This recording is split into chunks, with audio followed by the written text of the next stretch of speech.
moni yango tango bakei kobota bakie kobota epaya mo abotisaka azali monganga biso tobenga bango en français abusivement bazali traduit praticien comme s'il y a une médecine moderne où ils allaient likolo il y a médecine na biso benga médecine traditionnelle qui sont là, qui ont déjà publié des livres. Alors nous allons échanger avec eux. En tout cas en lingala et en français, sentez-vous à l'aise. Donc voilà. Alors je m'en vais directement à celui qui est là-bas, je vais commencer là-bas. Vous allez vous présenter devant le public. Voilà, vous avez la parole. Jeune de Kinshasa, intéressé à la fois par la littérature ainsi que la philosophie. J'ai déjà publié aux éditions Polynique Inspirée le livre Un recueil de faits, Le rêve d'ici, Souffrance sans merci. Et puis ce livre, ce que le moustique chuchote réellement dans les oreilles. Donc nous aurons le temps de parler de notre livre aujourd'hui. Merci beaucoup. Merci beaucoup, messieurs l'écrivain Donatien. Alors le suivant. Bonjour tout le monde. Mon nom est Rigen Lushiku, un écrivain fabuliste, auteur du livre Le Fable de Lushiku, qui n'est pas encore publié, mais c'est dans une maison d'édition et je compte bientôt le publier. Voilà, merci. D'accord, merci beaucoup, monsieur l'écrivain Rigen Lushiku. Le suivant. Bonjour à tous. Je suis Pembe Bopinga. C'est vrai que nombreux aiment bien nous coller des noms qui ne cadrent pas avec notre culture. On me colle le nom d'Étienne. Mais moi je suis africaniste. J'aime bien qu'on m'appelle Pembe. Je suis Pembe, je ne suis pas Étienne. Merci. Je suis auteur, conteur, fabuliste. J'ai déjà 12 publications. Ce sont des livres qui sont déjà sur le marché d'emploi. Et aujourd'hui, nous allons parler autour du livre qui se nomme Mes contes et fables congolais. Merci. Merci beaucoup. Les suivants. Bonjour à tous. Moi, c'est Christian Gom. Je suis écrivain et entrepreneur agricole, chercheur en économie aussi. Les suivants. Mbote ngai nazali mokomi Edimo Lumbidi. Nazali mobimisi buku donc éditeur et nasala rappel misala ya bobiso ya culture ya mboka na biso. Je voudrais avoir j'ai une petite question à poser à l'écrivain Donatien. Qu'est contient réellement un conte? Merci pour la question. Qui contient réellement un conte? Lorsqu'on parle de conte, généralement on fait allusion à des récits. Des récits qui sont parfois imaginaires, fictifs. Tout dépend de la personnalité de l'auteur qui écrit. Autrement dit, ce qu'il écrit, c'est son ressenti, sa perception du monde et son écriture découle de l'observation qu'il fait du monde. Et c'est sur base de cela qu'il arrive à extérioriser de cette manière le monde qu'il a observé à travers les récits qui peut se coucher sous forme d'un conte, une femme, etc. Ok, notre ami Gombo appelle Libertin. Alors, directement Gombo, quel contient le fable? Toi qui as déjà publié une fable. J'ai publié un recueil de fables. Recueil de fables. Donc en fait, généralement les fables, ce sont des récits où nous avons la liberté de faire tout parler. La nuance, la fable par définition a deux fonctions. La première fonction c'est faire rire, amuser, et la seconde c'est donner une leçon morale à la fin. Pour ajouter à ce que l'ami disait, des fois les gens confondent conte et fable. Généralement dans le conte, il y a cette dimension du merveilleux qui s'ajoute dans les récits, ce qu'il n'y a pas dans la plupart des cas dans la fable. Messieurs Edimo, je vous ai lu votre livre qui est là. C'est écrit en lingala, mais monsieur traduit en français. Pourquoi cette façon de faire? C'est une façon voulue, comment? Iyo ngai nasalaka misala na ngai kaka na lokota ya Congo. Babuku na ngai nyonso nakomaka yango na lingala.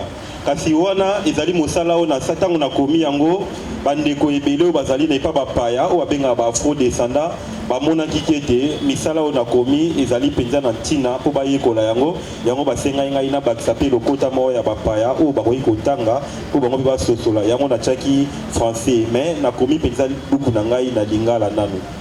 Ok, merci beaucoup. Monsieur Étienne Pembe, bon, Alimba Bengaïra Pembe, Monsieur Pembe, y a-t-il une morale dans les contes? Donc, lorsque vous écrivez un conte, est-ce qu'il y a-t-il quelque chose d'intéressant, quelque chose, une leçon de vie que l'on peut retenir dans un conte? Oui, merci beaucoup, monsieur le modérateur. C'est même ça le sens, l'objectif même d'un conte. Lorsque vous écrivez un conte, vous devez à la fin avoir une leçon morale. Parce qu'il n'y a pas un conte qui n'a pas de leçon morale, donc ça ne s'appelle pas conte. Tout conte doit à tout prix avoir une leçon morale. Cela dépend de la circonstance dans laquelle l'écrivain ou le conteur se trouve. Donc il doit toujours avoir une leçon morale. Merci beaucoup. Je reviens au monsieur. Monsieur Riguen Lushiku. Voilà, Lushiku. Vous écrivez des contes. Non, des fables. Des fables. Alors, je voudrais savoir, celui qui écrit de fables, comment appelle-t-on celui qui écrit de fables? C'est un fabuliste. Un fabuliste. Et celui qui écrit des contes? Un conteur. Un conteur. Ok, merci beaucoup. Nous invitons le président national Gilles Moulongo pour un mot et les baptêmes de ce livre.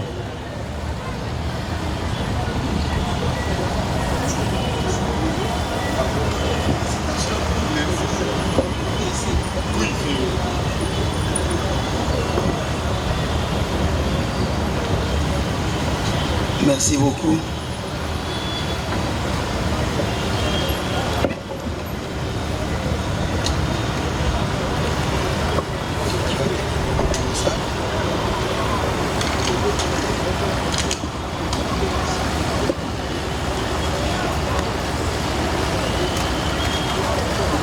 Merci. Un petit mot.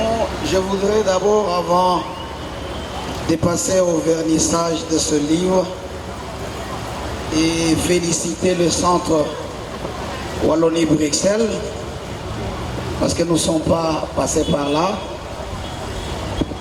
Nous sommes aussi des écrivains. J'ai déjà publié des livres de management et de stratégie aux éditions Exibook, des livres du commerce extérieur qui se vendent sur Amazon. Et je suis flatté de voir les jeunes qui sont en train de crier.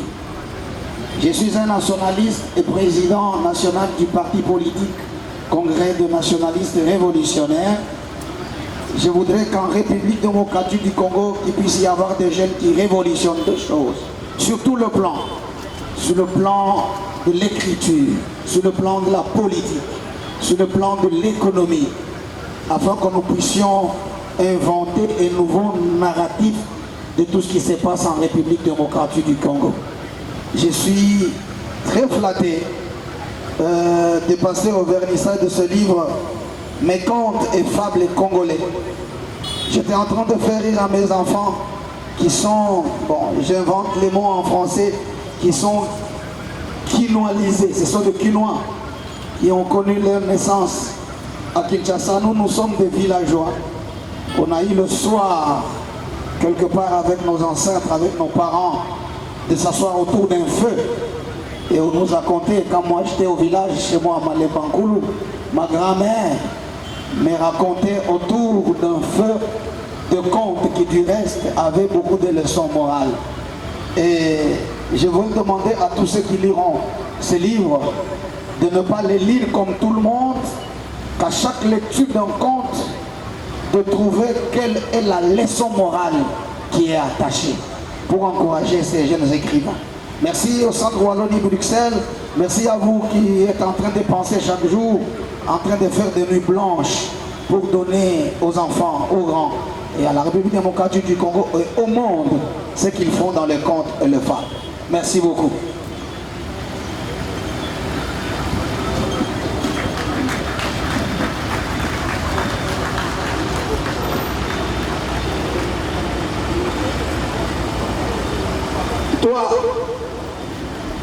les contes et fables congolais.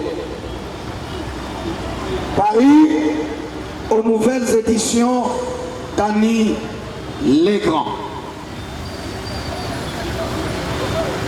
Je vous baptise ce jour au nom de la culture. Je vous souhaite plein succès dans toutes les librairies du monde, de l'Afrique et de la République démocratique du Congo. Que votre contenu du savoir serve pour l'émancipation de contes et de fables dans le monde entier, en Afrique et en République démocratique du Congo. Merci. Bravo, bravo, bravo, bravo. Merci beaucoup.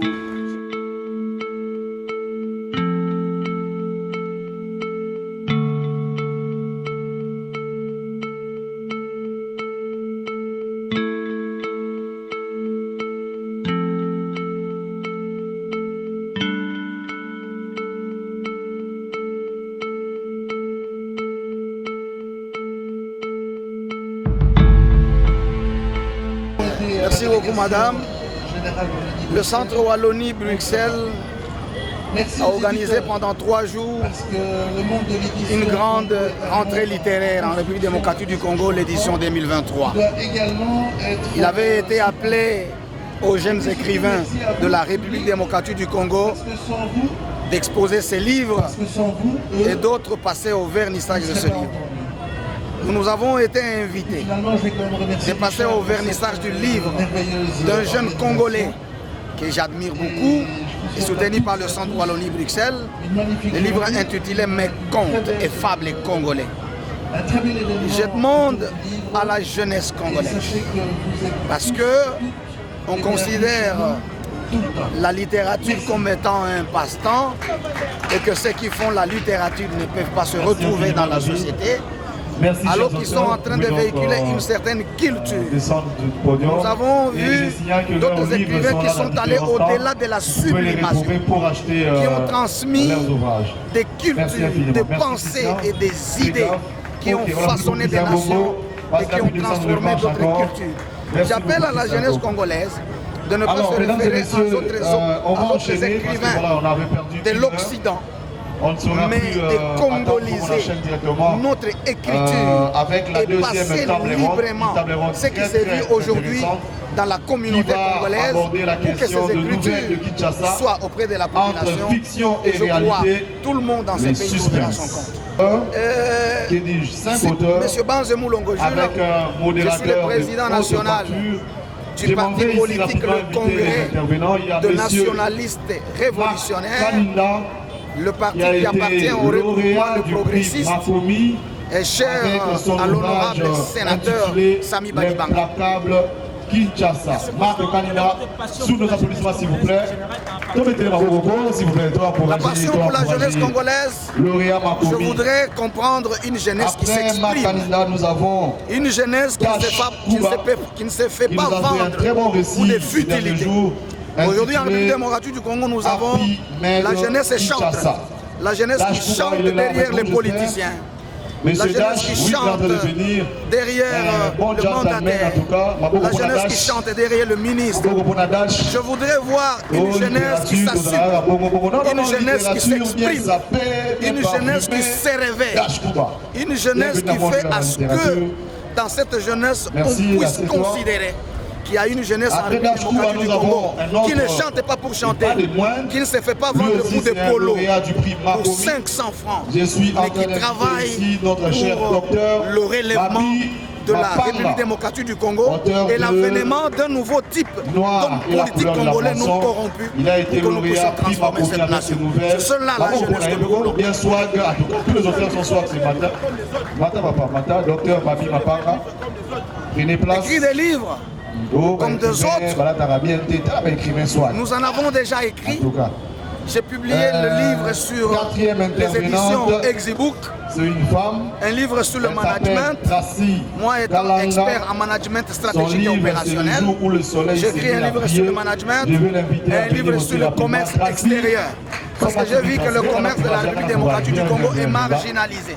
Voilà, nous ne parvenons pas à vendre le produit fabriqué en République démocratique du Congo sur le commerce international.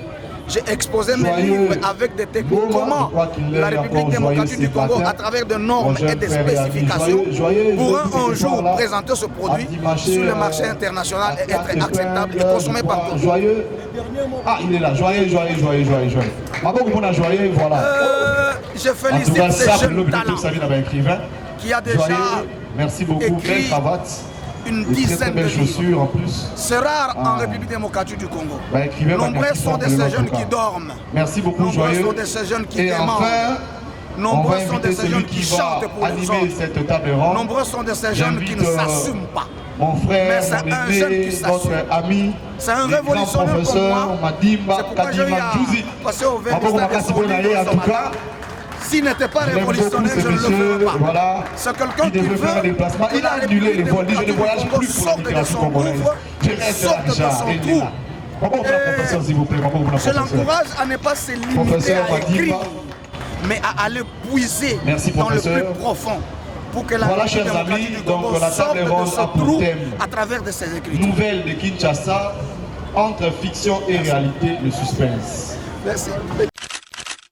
Madiba Kadima va justement